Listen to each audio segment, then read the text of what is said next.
Today I will talk about aggregate production planning. It is part of my series of lecture on operations management. Aggregate production plan, in short APP, is an intermediate production plan. It has an intermediate time horizon of 1 to 2 years. And by aggregate, we mean product line or families. And the objective is to determine resource capacity in order to satisfy demand for the intermediate time horizon. The objective is to establish company-wide plan for allocating resources and economically meeting demand. So this is important that we need to minimize the total cost, or in other words, economically we want to meet the demand. These are the various production alternatives we have, and the objective is to minimize yearly cost. The production alternatives are normal time production, overtime production, outsourcing or subcontracting, hiring more manpower, and firing some manpower. So the aggregate production plan, two input are very important. One is demand forecast and the other is capacity constraint.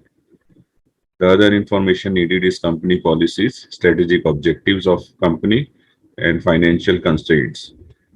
The output of the result of aggregate production plan is it answers the following questions: size of workforce needed, inventory levels, regular time production, overtime production, subcontracting, back order, backlogs, lost sales, etc. This we will see in few examples which I will discuss. So options for meeting demand is either to adjust the capacity or manage the demand. The capacity may be adjusted by the approach of level production along with inventory or back order, or the approach of chasing the demand along with hiring and firing the manpower, and by using the option of peak demand with reserve capacity. Or we can also proactive demand management. Options for adjusting capacity. So we can adjust capacity by overtime or undertime, by hiring or firing, by subcontracting, or by having back orders. The information needed for aggregate production plan or APP, we require the number of alternatives available for production. We require cost associated with each alternative, and we require capacity of each alternative. By these three basic information, we can formulate a aggregate production plan. These are the methods for formulating aggregate production plan. We can use pure strategy, either using chase production or level production. We will see this in our example. By using mixed strategy of these two, or by using linear programming problem solution method, or by using transportation problem, and there are few other methods available. So by these methods, we can formulate the aggregate production plan.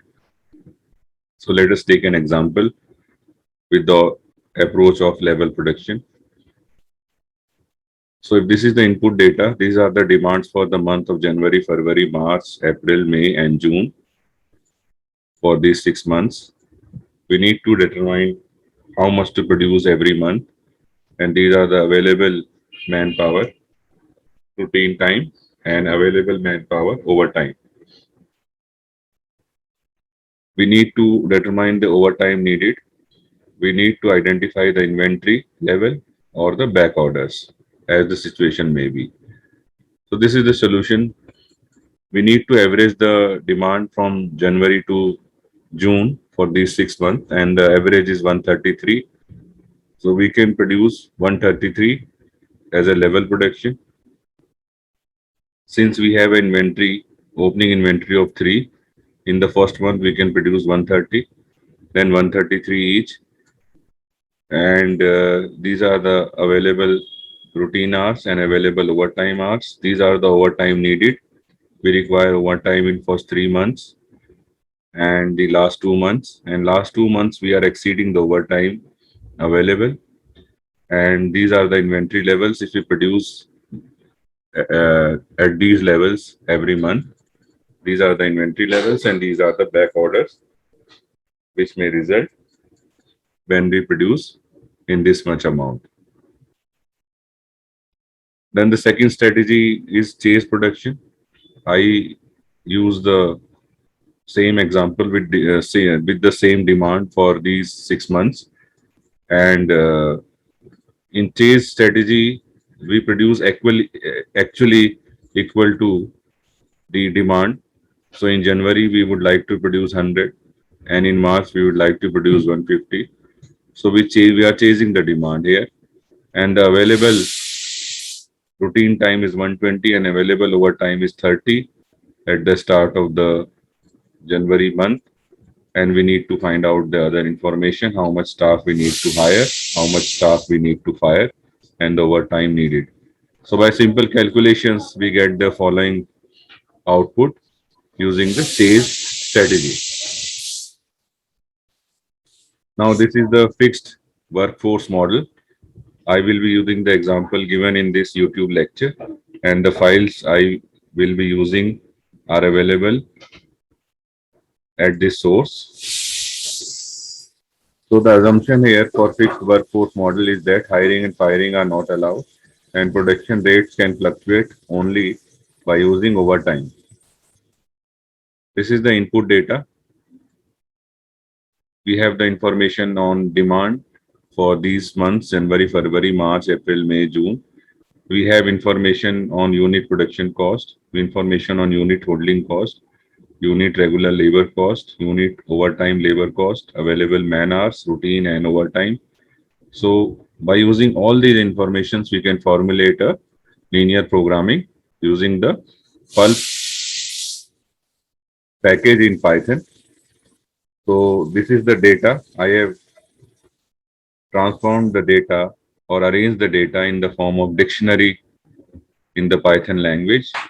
And this is the linear programming problem. This is the name of our problem. And these are the decision variables. And this is the objective function. These are the constraints. And this is the solution. So this is the solution using the linear programming problem. When we are using the strategy of fixed workforce, we are not hiring and firing. We are only using the routine hours and overtime hours. And these are the productions, and this is the inventory level, which will result when we reduce this much amount. And this will be the total production plan cost. Then the second model is variable workforce model. And these are my codes. I have designed these, I have written these codes. And the assumption is that hiring and firing are allowed in addition to using overtime from the regular workforce, and back orders are allowed. So this is the input information. We have hiring cost, firing cost, and the holding cost and back order cost. And this is the data in the form of dictionary. This is our problem name. These are the decision variables. This is the objective function. These are the constraints. And this is the solution. So I have tabulated the solution like this. So we no need to hire or fire anybody. And by using the these much routine hours and this much production, and by using this overtime in the month of April, we can satisfy the demand with these inventory and this backlog or back order. So this is all for today. Thank you very much.